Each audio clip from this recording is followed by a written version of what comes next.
आप सभी का स्वागत है आपके अपने YouTube channel Shri Ram classes में। और इस वीडियो में हम देखेंगे 10वीं बोर्ड परीक्षा 2022 की जो परीक्षा होने वाली है गणित की पेपर, वो आपके 12 अप्रैल को होने वाला है। तो 12 अप्रैल को आप अपना जो गणित का पेपर है उसको अपनी कॉपी में कैसे लिखें। ये जो आप कॉपी देख रहे हैं ये 2018 के जो टॉपर हैं उसकी कॉपी है, और इस कॉपी में इसको 100 में से 100 नंबर मिलते हैं। यानी कि पेपर जो था 80 नंबर का, उसके 80 में से 80 नंबर एग्जामिनर की ओर से इनको दिए गए थे। तो आखिर इन्होंने ऐसा क्या लिखा इस कॉपी में कि इनको 80 में से 80 नंबर मिले। और टोटल इसकी जो कुल नंबर है वो 100 में से 100 नंबर, गणित में इसके 100 में से 100 नंबर है। तो ये 2018 का हम पेपर भी देखेंगे, और ये पूरी इसकी जो कॉपी है ये प्रश्न संख्या 1 से लगाकर 30 तक ये सारे सवाल हल कर रखे हैं। तो किस प्रकार से ये सवालों को हल करते हैं ताकि इसको पूरे में से पूरे नंबर मिले। तो प्रश्न संख्या 1 से लगाकर 30 तक इनमें से जो महत्वपूर्ण प्रश्न है अपने बोर्ड एग्जाम 2022 जो 12 अप्रैल को गणित का पेपर है उसमें आपके इंपॉर्टेंट क्वेश्चन कौन कौन से हैं वो भी हम इस वीडियो में देखेंगे। तो हम पहले 2018 का पेपर भी देखते हैं और फिर हम इसमें के जो हर सवाल हैं उनको हल करेंगे। अच्छा, ये जो टॉपर्स हैं इसका जो मार्कशीट है मैं आपको बताने वाला हूँ कि इसको 100 में से 100 नंबर गणित में मिले हैं, और सभी के इस प्रकार से नंबर आ सकते हैं। तो देखते हैं पहले पेपर, फिर इसके सवालों को हल करते हैं। ये माध्यमिक परीक्षा 2018 का पेपर है गणित कक्षा 10 का, और इसमें जो प्रश्न दिए थे वो 30 प्रश्न थे। तो पहला प्रश्न आपके इसमें काम का नहीं है, एकाधिकन पूर्वेण से, और ये हल करने का जो सवाल नंबर 3 है वो आपके इम्पोर्टेंट है कि 196 के अभाज्य गुणनखंडों की घातों का योगफल। तो ऐसा सवाल आपके भी आ जाए तो किस प्रकार से करना है ये वैसे आपके दे रखा है सवाल आपके 2.1 में 1.2 में। तो ये पहला ही सवाल है आपके 196 का और बाकी की संख्याओं के अभाज्य गुणनखंडों का योग। तो ये हल कर रखा है। तीसरा सवाल यहाँ पे 196 के अभाज्य गुणनखंड। तो पहले आपको क्या करना है, 196 के यहाँ पे अभाज्य गुणनखंड करने। तो सबसे पहले किसी भी संख्या के अभाज्य गुणनखंड करेंगे। 196 में 2 का भाग देंगे तो वो 98 बार जाएगा, फिर 2 का भाग देंगे वो 49 बार जाएगा, फिर 49 में 7 का भाग 7 बार, और 7 में 7 का भाग 1 बार। तो 196 को हम लिखेंगे 2 × 2 × 7 × 7। तो ये 2 कितनी बार है, 2 बार, तो 2 की घात 2, 7 2 बार तो 7 की घात 2। अब इनकी घातों का योग, तो इनकी घातें कितनी है, 2 है, तो 2 + 2, तो घातों का योग हो जाएगा 4। तो इस प्रकार 196 के अभाज्य गुणनखंडों की घातों का योग 4 होगा। अगला सवाल है चौथा सवाल। सवाल नंबर 4 है 50 cos 50 और cosec 40 का मान ज्ञात करना है। तो इनके पूरक सूत्र में इनको हम बदलेंगे। cos को हम साइन में बदल सकते हैं और cosec को हम सेक में बदल सकते हैं। तो दोनों में से किसी एक को बदलेंगे, या तो cos को साइन में या cosec को सेक में। तो देखते हैं जो बोर्ड टॉपर से उसने इस सवाल को किस प्रकार किया है। ये चौथा सवाल हल कर रखा है। cos 50 और cosec 40 का मान ज्ञात करने के लिए इसने cos को बदला है। तो cos 50 को इसने sin 40 में बदल दिया है। तो यहाँ पे हम cos थीटा बराबर क्या लिख सकते हैं, sin 90 - थीटा, और फिर ये हो जाएगा cos 50 बराबर sin 90 - 50। तो यहाँ sin 90 में से हम 50 घटा लेंगे तो ये 40 आ जाएगा। तो cos 50 की जगह पे हम कितना लिख सकते हैं, sin 40 लिख सकते हैं। तो इसकी जगह पे हमने लिख लिया है sin 40, और sin 40 को हम क्या लिख सकते हैं, 1 बटा cosec, क्योंकि हमारा ऊपर cosec में है। तो इस sin 40 को हम लिखेंगे sin थीटा बराबर क्या होता है, 1 बटा cosec। तो ये सूत्र से हम इसको sin 40 को 1 बटा cos 40 में cosec 40 में बदलेंगे, और एक cosec 40 पहले से ही है तो ये cosec से cosec कट जाएगा और इसका उत्तर कितना आ जाएगा, 1 आ जाएगा। अब यहाँ पे आपको क्या करना है कि जो भी आप सूत्र काम में लेते हो सवाल में, उन सभी सूत्रों को यहाँ साइड में लिखते जाना है ताकि जो आपके नंबर नहीं कटे। फिर आपके अगला सवाल है ये सवाल नंबर 8। तो सवाल ये है कि एक पासे को फेंकने पर विषम अंक आने की प्रायिकता। एक पासे को फेंकने पर विषम अंक आने की प्रायिकता, हम सवाल भी देख लेते हैं इसमें। तो ये दे रखा है एक पासे को फेंकने पर विषम अंक आने की प्रायिकता। तो इसको हम कैसे करेंगे, इसका उत्तर तो आएगा वो 1/2 आएगा, सबको पता है, लेकिन इसको हल कैसे करके लिखना है वो हम देखते हैं। तो देखो, एक पासे को फेंकने पर जो घटना के कुल अनुकूल परिणाम होंगे वो विषम संख्याएं कौन कौन सी हैं, 1 3 5 है। तो अनुकूल परिणाम हो जाएंगे 1 3 5, यानी कि संख्या कितनी हो गई, 3।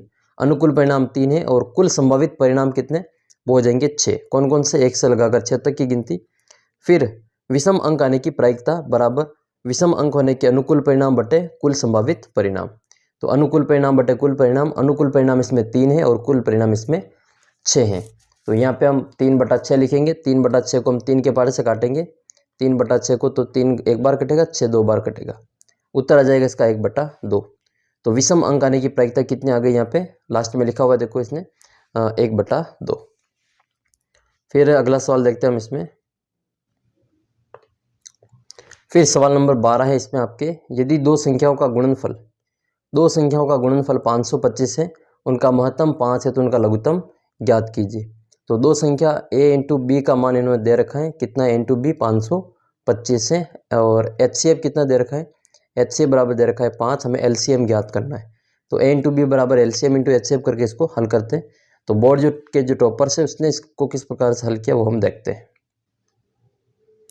तो 12वां सवाल ये यहाँ पे हल कर रखा है, दो संख्याओं का गुणनफल यानी कि 525 दे रखा है, महत्तम कितना दे रखा है, 5 दे रखा है। तो चूंकि LCM इंटू HCF बराबर प्रथम संख्या इंटू द्वितीय संख्या, यानी कि पहली संख्या और दूसरी संख्या का गुणा बराबर उनका लघुत्तम इंटू महत्तम। तो LCM हमें ज्ञात करना है, HCF हमें दे रखा है 5 LCM का मान, HCF का मान, और इन दोनों का गुणा पहले से करके दे रखा है 525। LCM ज्ञात करना, तो 5 का इस 525 में भाग देंगे, जो उत्तर कितना आ जाएगा 105। अगर कोई इसका उत्तर 15 निकालता है तो उसके गलत आ जाएगा, इसका उत्तर 15 नहीं आएगा, इसका उत्तर 105 आएगा। देखो हम भाग देंगे 525 में 5 का, तो 5 का भाग 5 में एक बार जाएगा, 5 एकम 5, 0 बचेगा, ऊपर से उतरेंगे 2, भाग नहीं जाएगा तो यहाँ लगेगा 0, फिर ऊपर से उतरेंगे 5, तो 25 हो जाएंगे, 25 में 5 का भाग 5 बार, इस प्रकार इसमें 105 उत्तर आएंगे। तो दी गई दो संख्याओं का जो लघुत्तम है वो कितना हो जाएगा, LCM 105 है। अगला सवाल देखते हैं इसमें आपके, इसका अगला जो सवाल है आपके बोर्ड एग्जाम की दृष्टि से वो भागसा में द वाला 16वां प्रश्न है। विभाजन एल्गोरिथम का प्रयोग करते हुए ये भाग करना है, तो ये आपके है, तो इसको हम देख लेते हैं। ये भागसा में आपका जो 16वां प्रश्न है, विभाजन एल्गोरिथम पद्धति द्वारा एक बहुपद दे रखा है px, ये x की घात 4 माइनस 3x की घात 2 प्लस x 4x माइनस 3, इसको x square plus x plus 1 minus x से भाग देना है और भागफल और शेषफल ज्ञात करना है। तो भाग देने से पहले इनकी घातों को हम घटते क्रम में लिखेंगे। तो ये तो px तो वैसे ही व्यवस्थित रूप में लिखा हुआ है, इस gx को भी हम जो घात के घटते रूप में लिखेंगे। तो सबसे पहले आएगा x स्क्वायर, फिर इसके बाद में आएगा माइनस का x, फिर इसमें बाद में आएगा प्लस 1। तो इस रूप में इस संख्या का भाग हम इसमें देने वाले हैं।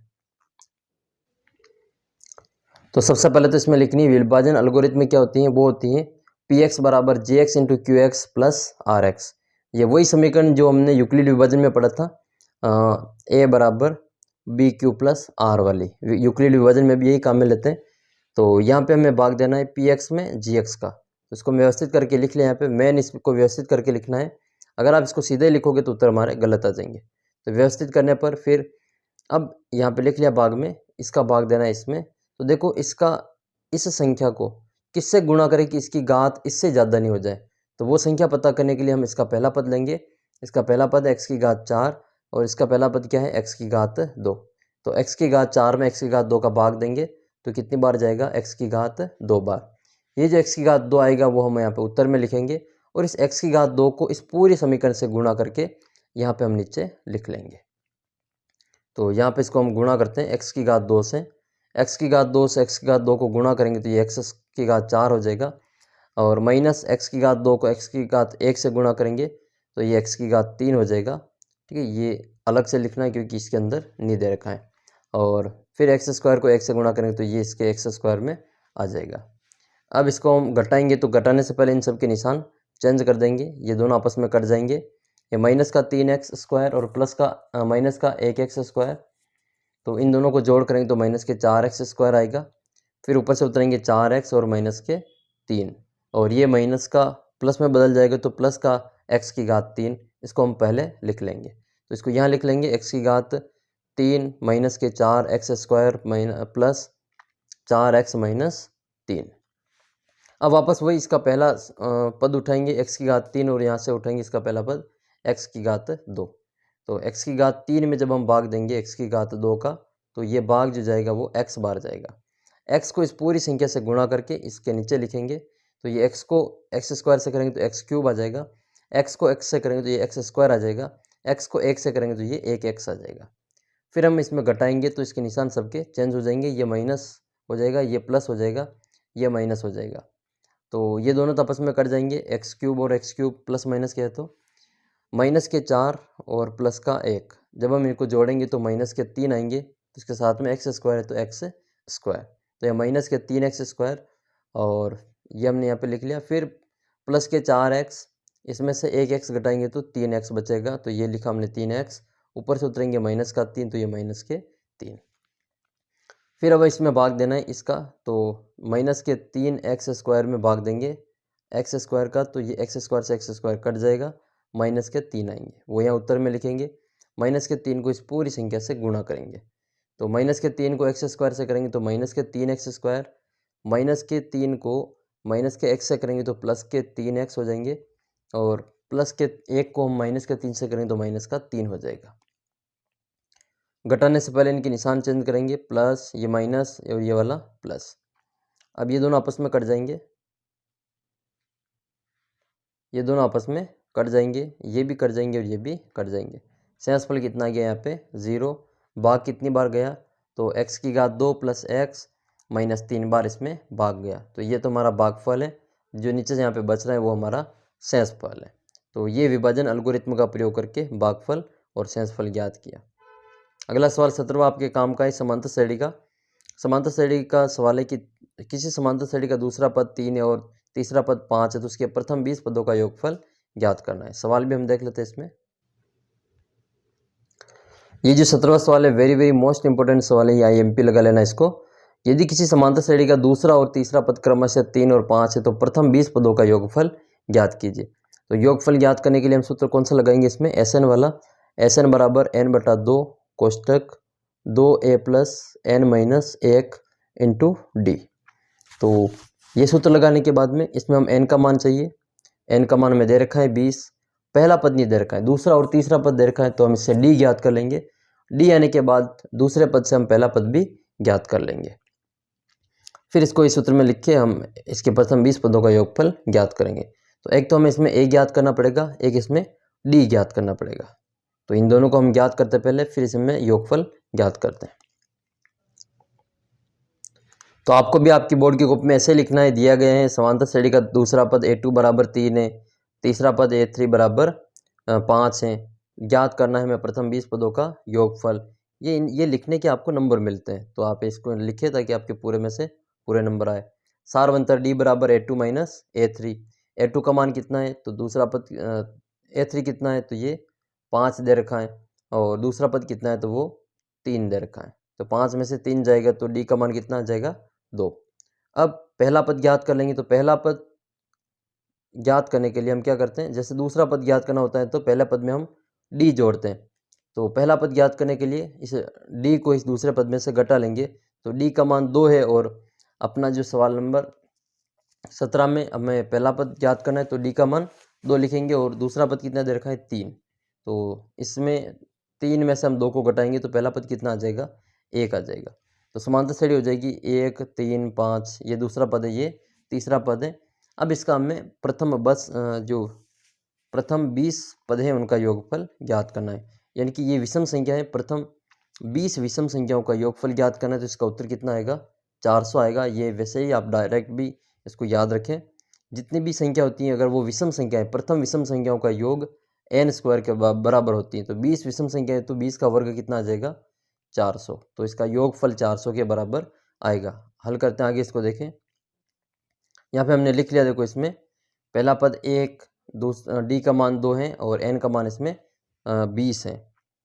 S20 यानी कि प्रथम 20 पदों का योग वो कितना दे रखा है ज्ञात करना है। सूत्र लगाएंगे Sn बराबर n बटा 2 कोष्टक 2a plus n minus 1 into D. अब इसमें n a और d का मान लिखेंगे, तो n का मान कितना है 20, 20 में 2 का भाग देंगे, और पहला पद कितना है 1, तो 2 को 1 से गुणा करेंगे, फिर प्लस, और n का मान इसमें 20 है तो 20 में से 1 को घटाएंगे, और d का मान 2 है तो यहाँ पे 2 लिख लेंगे। अगर d का मान माइनस में होता तो हम इसको कोष्टक में बंद करते। सबसे पहले इसमें भाग दे के संख्या लिख लेंगे 10, फिर 2 को 1 से गुणा करेंगे तो 2 आएगा, और 20 में से 1 गया तो 19 को 2 से गुणा करेंगे, 19 इंटू 2। अगली स्टेप में 19 को 2 से गुणा करेंगे तो 38, 2 जोड़ेंगे तो ये 40, इसको गुणा करेंगे 10 से, तो 40 को 10 से गुणा करो कितना आ जाएगा, 400। तो करेक्ट आंसर इसका 400 आ जाएगा। तो समांतर श्रेणी के प्रथम 20 पदों का योग 400 के बराबर होता है। ये हमें पहले ही पता था, हमने बताया आपको कि अगर प्रथम 20 संख्या है तो उनका योग 400 के बराबर होगा, क्योंकि n बराबर 20 था तो n का स्क्वायर कर दिया हमने, n स्क्वायर बराबर जो 20 का स्क्वायर करेंगे तो वो कितना हो जाएगा, वो 400 हो जाएगा। अच्छा, आपको एक प्रश्न मैं पूछता हूँ इसका, कि आपको प्रथम पाँच विषम संख्याओं का योग ज्ञात करना है। प्रथम 5 विषम संख्याओं का योग बताना है। आप अभी जो हमने 400 वाला उदाहरण देखा था उसी की देखा आपको प्रथम 5 विषम संख्याओं का योग करके आपको कमेंट करना है। फिर 22वां सवाल इंपॉर्टेंट है आपके। एक 4 सेमी त्रिज्या का वृत्त के बाहर स्थित बिंदु P से 2 स्पर्श रेखाएं PA और PB की रचना कीजिए, जहां PA और PB के बीच का कोण कितना है, 65 डिग्री है। तो इसका जो चित्र बनेगा वो इस प्रकार आएगा। ये सबसे पहले प्रकार को 4 सेमी खोल के एक वृत्त बना लेना है। फिर आपको इसके ऊपर 2 स्पर्श रेखाएं खींचनी है इस प्रकार से, जहां यहाँ इन दोनों के बीच में ये P बिंदु है, एक यहाँ पे A है और दूसरा यहाँ पे B है। तो ये PA और PB के जो बीच का कोण है वो दोनों कितना दे रखा है, 65 डिग्री दे रखा है। तो ये आपके सवाल है भी है वैसे वैसे। तो आपको पहले क्या करना है, इस 65 की सहायता से इन दोनों स्पर्श रेखाओं द्वारा इसके वृत्त के केंद्र पर बनने वाला कोण ज्ञात करेंगे। तो यहाँ कोण ज्ञात करने के लिए इस 65 को हम 180 में से घटा लेंगे तो यहाँ का कोण हमारा आ जाएगा। तो 180 में से हम 65 को घटाएंगे तो इसका उत्तर आएगा यहाँ पे 115 डिग्री। तो सबसे पहले हम क्या करेंगे, प्रकार से 4 सेमी का वृत्त बनाएंगे। फिर कोई भी एक त्रिज्या ले लेंगे अंदाज से। यहाँ पर हमने लाइन खींच ली, ये हमने ये वृत्त की त्रिज्या है। अब दूसरी त्रिज्या इसके साथ में कितने का कोण बनाएगी, 115 डिग्री का। तो ये लाइन खींच के इसके ऊपर में D से 115 डिग्री का कोण बना लेना है और यहाँ पे मिलान कर लेनी। ये दोनों बिंदु आने के बाद में, लाइनें आने के बाद में, इसको वापस थोड़ा सा देख लेते हैं। दोनों लाइनें आने के बाद में फिर दोनों त्रिज्याओं के सिरों पर हमें 90 डिग्री के कोण बनाने हैं। तो यहाँ पे जैसे यहाँ आ जाएगा एक तो, और ये दोनों यहाँ पे 115 डिग्री का कोण है। एक तो यहाँ पे 90 का कोण बनेगा प्रकार से, और एक प्रकार से यहाँ पे 90 का कोण, क्योंकि जो स्पर्श रेखा होती हैं वो त्रिज्या पर लंब होती है, 90 डिग्री का कोण बनाती हैं। ये बात भी आपको याद करनी है कि वृत्त की जो स्पर्श रेखा होती है वो त्रिज्या पर 90 डिग्री का कोण बनाती हैं, लंबवत होती हैं, लंब होती हैं। रिक्त स्थान अवसद में पूछ सकते हैं ये सवाल, तो आप इसको तैयार रखें। तो वृत्त के बाहर स्थित बिंदु से 2 स्पर्श रेखा खींच सकते हैं और दोनों की लंबाई हमेशा बराबर आएगी। तो ये दोनों जो लंबाइयाँ हैं AB और ये PB और PA, ये दोनों लंबाइयाँ बराबर आएगी। तो इस प्रकार से इसको हल करना है। आइए देखते हैं ये जो बोर्ड टॉपर्स हैं इसने इसको किस प्रकार से हल किया है, और इसमें रचना भी लिखनी है। तो ये 22वां सवाल यहाँ पे कर रखा है। यहाँ पे 165, ये 65 यहाँ पे, तो यहाँ पे 115 डिग्री का कोण बनाया। पहले 65 का नहीं बनाना है, 65 का तो अपने आप यहाँ पे बन जाएगा। तो प्रकार को खोलना है 4 सेंटीमीटर यहाँ रख के, ये आपको एक वृत्त बना लेना है। फिर आपको एक लाइन खींच लेनी है यहाँ पे इस प्रकार से त्रिज्या, और त्रिज्या खींचने के बाद में दूसरी त्रिज्या इसके साथ में 115 डिग्री का कोण बनाएगी। तो यहाँ D रख के हमने 115 डिग्री का कोण बना दिया।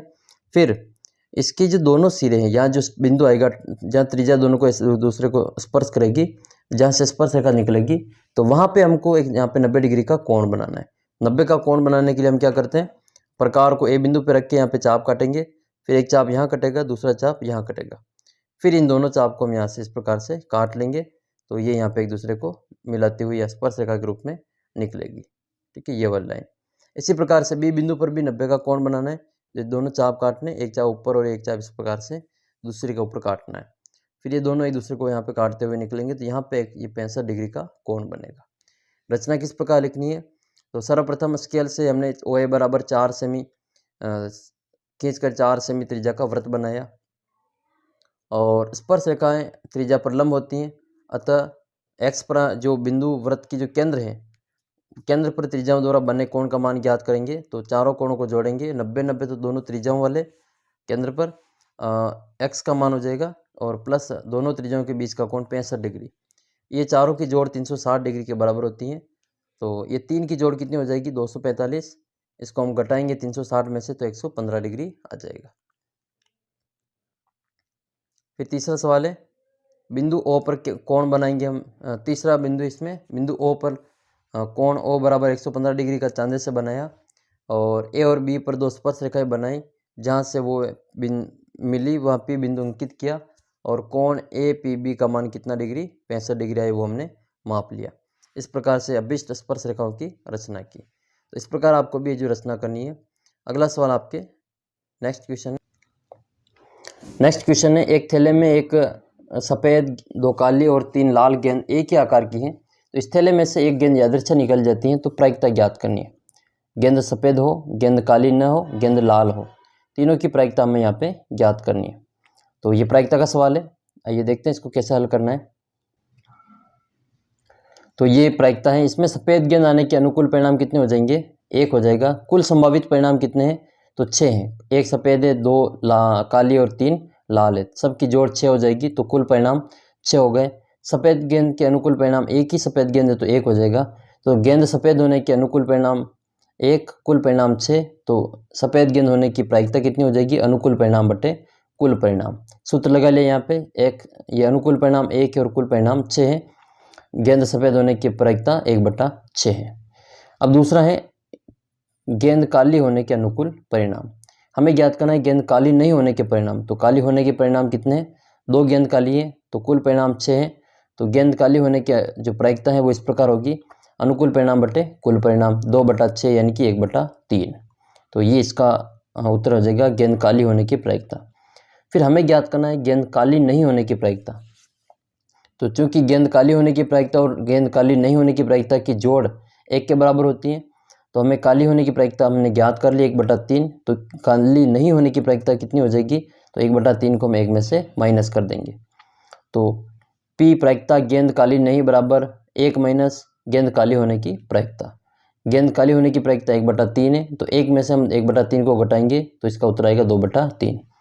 1 माइनस 1/3, इसके बटे में कुछ नहीं तो 1 है, इनका लघुत्तम लेंगे हम 3 आएगा, 3 माइनस 1 करेंगे तो 2/3 आ जाएगा। आंसर आ जाए 2/3। तीसरा सवाल है लाल गेंद आने के अनुकूल परिणाम कितने। तो लाल गेंद होने की प्रायिकता याद करनी, तो अनुकूल परिणाम 3 है, इसके कुल परिणाम 6 है। तो गेंद लाल होने की प्रायिकता हो जाएगी अनुकूल परिणाम बटे कुल संभावित परिणाम। अनुकूल परिणाम देखो 3 है और कुल परिणाम इसमें 6 है, तो इसकी जो कुल प्रायिकता आएगी वो 1/2 आ जाएगी। 3/6 को 3 के पार्ट से काट देंगे 1/2 बार। तो लाल होने की जो प्रायिकता है वो 1/2 हो जाएगी। अगला सवाल देखते हैं आपके इसमें ग्राफ वाला। 26वां सवाल है ग्राफ का। 26वां सवाल भाग द का है। इसमें निम्न रैखिक समीकरण, आपके भी ये भाग द में 21वां सवाल आएगा ग्राफ का। निम्न रैखिक समीकरण युग्म को आलेखी विधि द्वारा हल कीजिए। तो सवाल दे रखा है हमें 2x प्लस वाई बराबर 6 और दूसरी समीकरण है 2x माइनस वाई बराबर 2। इसमें हमें ग्राफ बनाना है। इसके बाद में जो भी एक्स वाई का मान आए उसकी सहायता से 6x प्लस 7y बराबर p दे रखा है, तो p का मान ज्ञात करना है। तो जहाँ ग्राफ काटेंगे एक दूसरे को वहाँ पे x और y का मान ज्ञात करेंगे, जो भी मान आएगा उसको यहाँ रख के p का मान ज्ञात करेंगे। तो पहले तो इसकी जो सारणी है, आइए इसकी सारणी देख लेते हैं। पहली समीकरण है 2x प्लस वाई बराबर 6, तो 2x बराबर 6 माइनस वाई, प्लस का y इधर आया तो माइनस का y, तो ये x बराबर हो जाएगा 6 माइनस वाई बटे 2। अब y बराबर 2 लिखेंगे तो 6 में से 2 गए तो 4, 4 में 2 का भाग देंगे तो 2। एक मान ये आ जाएगा। जब हमने y बराबर 2 लिखा तो x का मान भी 2 आया। अब की बार हम y का मान 4 रखेंगे। 6 में से 4 को घटाएंगे फिर 2 का भाग देंगे, तो 6 में से 4 गए तो 2, 2 में भाग का देंगे 2 का, तो 1 उत्तर आ जाएगा। तो y बराबर 4 रखने पर x बराबर 1 आएगा। अगली बार y बराबर 6 रखेंगे तो x का मान 0 आ जाएगा। 6 माइनस 6 और 2 का भाग देंगे तो 0 आ जाएगा, तो इसका आंसर होगा 0। फिर ये तीनों को हम इस समीकरण में रख लेंगे। ये हमने इसको समीकरण में रख लिया। x बराबर 2 लिखा तो y का मान भी 2 आया। y का मान 2 लिखा तो x का मान भी 2, y का मान 4 तो x का मान 1, y का मान 6 तो x का मान 0। इसी प्रकार से हम दूसरी समीकरण को हल कर लेंगे। दूसरी समीकरण क्या दे रखी है 2x माइनस वाई बराबर 2, तो इस माइनस वाई को इधर ले आएंगे तो प्लस का वाई हो जाएगा 2x बराबर 2 प्लस वाई। एक्स का मान ज्ञात करने के लिए इस 2 का इस 2 प्लस वाई में भाग दे देंगे। तो इसमें हम y बराबर 0 लिखेंगे, तो y का मान 0 लिखेंगे तो 2 प्लस 0 और 2 बटे में 2 आएगा। 2 में 0 जोड़ेंगे तो 2 बटा 2, उत्तर कितना आ जाएगा 1। तो y बराबर 0 लिखा तो x का मान 1 आया। अगले सवाल में इसी में अगले पॉइंट लिखेंगे y बराबर 2 रखने पर, तो 2 प्लस 2 4 हो जाएंगे, 4 में 2 का भाग 2 बार जाएगा।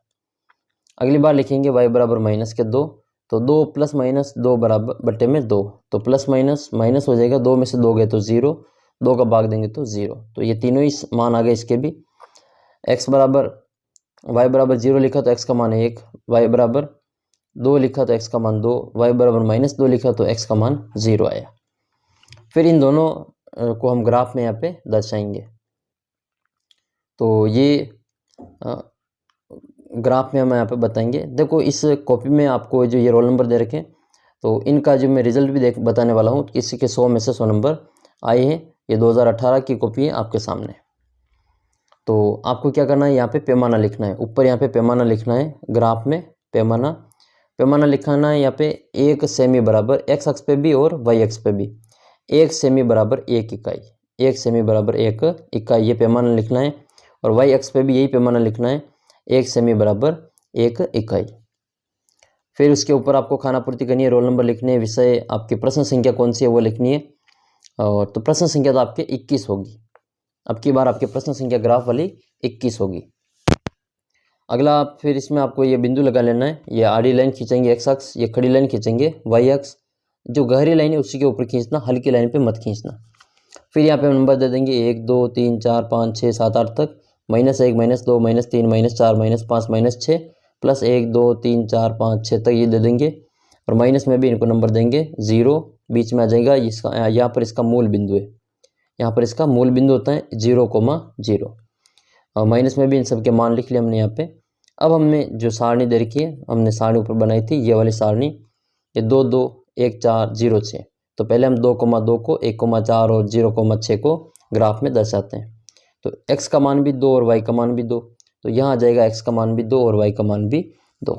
x का मान 1 और y का मान 4, तो यहाँ आ जाएगा x का मान 1 और y का मान 4। x का मान 0 और y का मान 6, तो ये बिंदु यहाँ आ जाएगा। फिर इन तीनों को हम यहाँ पे सीधी लाइन से मिला लेंगे स्केल से। फिर दूसरी समीकरण रखनी है इसमें हमें, दूसरी सारणी कौन सी, 0 1 2 2 और 0,-2। तो पहले हम लिखेंगे इसमें 1,0। तो सबसे पहले 1,0 आएगा, तो ये 1,0 यहाँ आ जाएगा। एक इसमें 2,2 है तो ये यहीं पे आ जाएगा। एक है इसमें 0,-2, ये तीनों ही बिंदु आ गए। इस तीनों बिंदुओं को हम इस सरल रेखा से मिला लेंगे। सरल रेखा खींचने के बाद में दोनों ग्राफ एक दूसरे को इस बिंदु पे काटेंगे। तो इस बिंदु के निर्देशांक क्या है यहाँ पे काटने वाले के, यहाँ पे x का मान 2 है और y का मान भी 2 है, तो इसके निर्देशांक हो जाएंगे 2,2। ये काटने के बाद में आपको फिर एक लाइन लिखनी है, यहाँ पे हल ज्ञात करना है। तो वो लाइन क्या लिखेंगे हम इसमें, हल तो हो जाएगा इसका x बराबर 2 और y बराबर 2।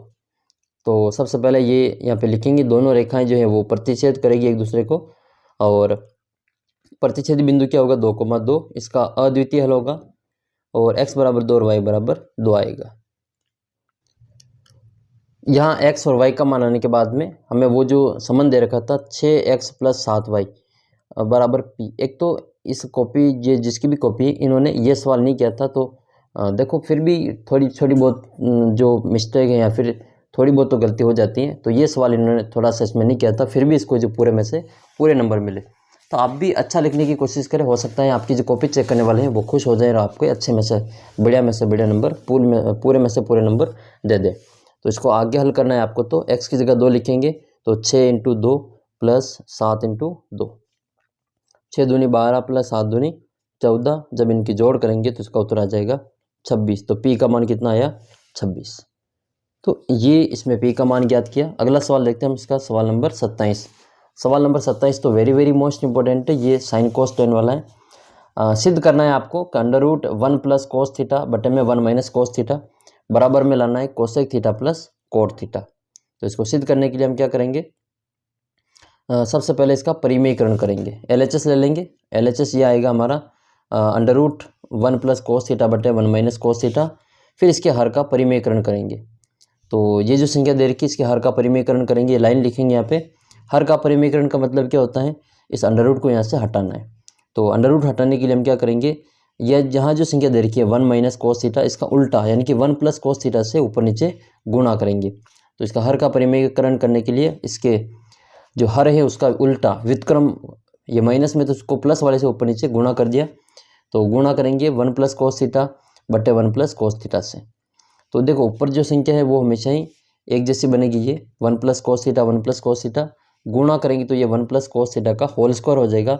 और नीचे यहाँ पे हमेशा ही एक सूत्र बनेगा ए प्लस बी या ए माइनस बी और ए प्लस बी। ये जो सूत्र है वो किसका सूत्र है, A square minus B square को। सूत्र भी लिखा हुआ देखो इसने, ये एक्स प्लस वाई और एक्स माइनस वाई बराबर X square minus Y square.